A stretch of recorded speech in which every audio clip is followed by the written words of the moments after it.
మరి చంద్రగ్రహణం తర్వాత భోజనం ఎప్పుడు చేయాలంటారు? చంద్రగ్రహణం తర్వాత విడుపు స్నానం చేయాలంటే రాత్రి 9:48 విడుపు వచ్చిన తర్వాత చంద్రుడిని చూసి స్నానం చేసేయాలి. స్నానం చేసిన తర్వాత అప్పుడు వండుకొని తినాలి. ఓకే, మరి రేపే దత్త జయంతి, గ్రహణం కూడా రేపే వస్తుంది. సో నిత్య పూజలు చేసుకునే వాళ్ళు, ప్రత్యేక పూజలు చేసుకునే వాళ్ళకి మరి అది చెల్లుతుందంటారా మరి ఆ రోజు? ఎప్పుడు కూడా గ్రహణ సమయంలో దీక్షలు లాంటి పూజలు, వ్రతాలు లాంటివి ప్రత్యేక పూజలు చేయడానికి లేదు.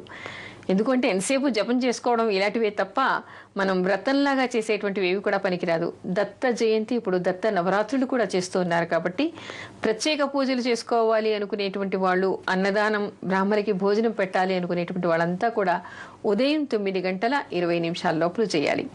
లేదు ఉపవసించి రాత్రికి చేయాలి అనుకునేటువంటి వాళ్ళు గ్రహణ సమయం అయిపోయిన తర్వాత స్నానం చేసి అప్పుడు వండుకొని అప్పుడు తినాలి. అలాగే రెగ్యులర్గా పూజలు చేసే వాళ్ళు ఉంటారు, మరి గ్రహణం ఉన్న రోజు వాళ్ళు పూజలు చేసుకోవచ్చు అంటారా వాళ్ళు? అలాగే నిత్య పూజలు ఇప్పుడు మనకి ఎప్పుడు గ్రహణం? సాయంత్రం పూట గ్రహణం, ఉదయం మనకి గ్రహణం లేదు. గ్రహణ వేధ కూడా మనకి ఎప్పుడు ప్రారంభం అవుతుంది? 9:20 గ్రహణ వేధ మొదలవుతోంది. కానీ మీరన్నట్టు ఈ ప్రశ్న ఈ గ్రహణానికే కాకుండా చాలా మందికి ఈ సందేహం కూడా ఉండొచ్చు. గ్రహణం ఒకవేళ ఉదయం అయిందనుకోండి, నిత్య పూజలు ఎలా చేయాలి? అవును, గ్రహణ సమయం ఉన్నప్పుడు మాత్రం, అంటే గ్రహణం ఒక్కొక్కసారి తెల్లవారుజామున కూడా వస్తుంది. అంటే చంద్రగ్రహణము మనకి ఇప్పుడు ప్రారంభంలో వస్తోంది. ఒక్కోసారి ఏమవుతుంది, తెల్లవారుజామున 4 గంటలకి 5 గంటలకి కూడా ఉంటుంది.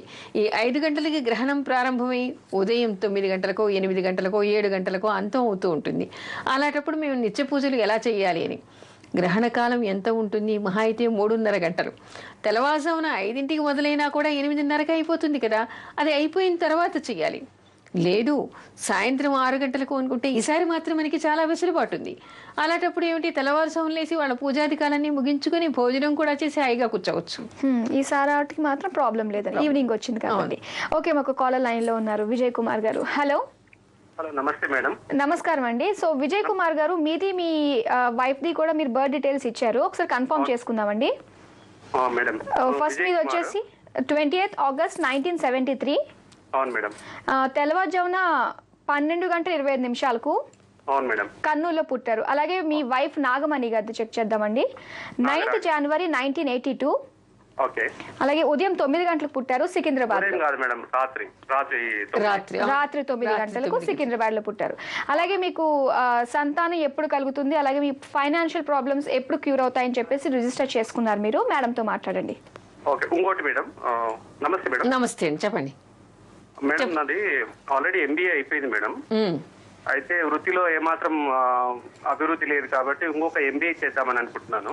ఇంకో MBA చేద్దాం అనుకుంటున్నారు? అవును మేడం, ISB లో MBA చేద్దామని అనుకుంటున్నాను. సో నేను కరెక్ట్ గా డెసిషన్ తీసుకోవచ్చా అనేది ఒకటి. సంతానము, ఫైనాన్షియల్ ప్రాబ్లమ్స్. ఫైనాన్షియల్ ఇప్పుడు మీకు ప్రాబ్లం కాదనుకుంటాను, మీకు అభివృద్ధి కావాల్సింది, అంతే కదా? అవును మేడం. మీకు అభివృద్ధి బాగానే ఉందండి. మీరు మీ ఫైనాన్షియల్ పొజిషన్ గురించి మీరేం బెంగారు పడాల్సినటువంటి అవసరం లేదు. మొన్నటి వరకు, అంటే November 15 వరకు కూడా మీకు ఏలినాటి శని నడిచింది. ఇప్పుడు అది వెళ్ళిపోయింది కాబట్టి మీకు అలాంటి బాధలేమీ లేవు. తర్వాత మీకు సంతానం కూడా వచ్చే సంవత్సరం ఉందండి, 2012లో. మీ లగ్నాధిపతి అయినటువంటి శుక్రుడు మీకు పంచమ స్థానంలో ఉన్నాడు. అక్కడ గురువు దృష్టి పడినప్పుడు మీకు సంతానం కలిగేటువంటి అవకాశం ఉంది. 2012లోనే మే నుంచి మీకు శుక్ర అంతర్దశ కూడా రాబోతోంది. అందుకని మంచి అందమైన ఆడపిల్ల కలిగేటువంటి అవకాశం మీకుంది. ఓకే, మరి విన్నారు కదండి. సో మేడం చెప్పినట్టే మీరు సంతానం గురించి రిజిస్టర్ చేసుకున్నారు, ఆడపిల్ల పుడుతుంది అంటున్నారు. మరి ఆల్ ది బెస్ట్ అండి. ఓకే అమ్మ. అండ్ అలాగే గ్రహణ సమయంలో పాటించవలసిన నియమాలు ఏమున్నాయంటారు? గ్రహణ సమయంలో పాటించవలసినటువంటి నియమాలు అంటే, గ్రహణ సమయంలో ఎవరైనా సరే నదీ తీరానికి వెళ్ళి స్నానం చేస్తే చాలా మంచిది అని చెప్తారు.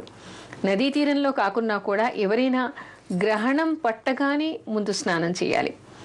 స్నానం చేసిన తర్వాత మామూలుగా ఏమిటి, హోమాలు చేసేవాళ్ళు హోమాలు చేస్తూ ఉంటారు. లేనటువంటి వాళ్ళు, ఇళ్లల్లో ఉన్న వాళ్ళు కూడా సరే గంగని తలుచుకొని స్నానం చేసి, గంగ నీళ్లు ఉంటే అవి వేసుకుని స్నానం చేసి, లేదా నదీ తీరాల్లో ఉన్న వాళ్ళైతే నదికి వెళ్ళి స్నానం చేసి, స్నానం చేసిన తర్వాత పొడి బట్టలు కట్టుకొని ఆవు నెయ్యితో దీపారాధన చేసి అక్కడ కూర్చొని ఎవరికైనా ఉపదేశాలు ఉంటే, మంత్రోపదేశం ఉన్నవాళ్ళంతా కూడా ఆ మంత్రాన్ని జపిస్తూ ఉండాలి. ఆ తర్వాత అది అయిపోయిన తర్వాత, గ్రహణం అయిపోయిన తర్వాత విడుపు స్నానం కూడా తప్పనిసరిగా చెయ్యాలి. చేయకపోతే ఇట అశౌచముట. రాహుగ్రస్తం కేతుగ్రస్తంతో అవుతుంది కదా మనకి గ్రహణం.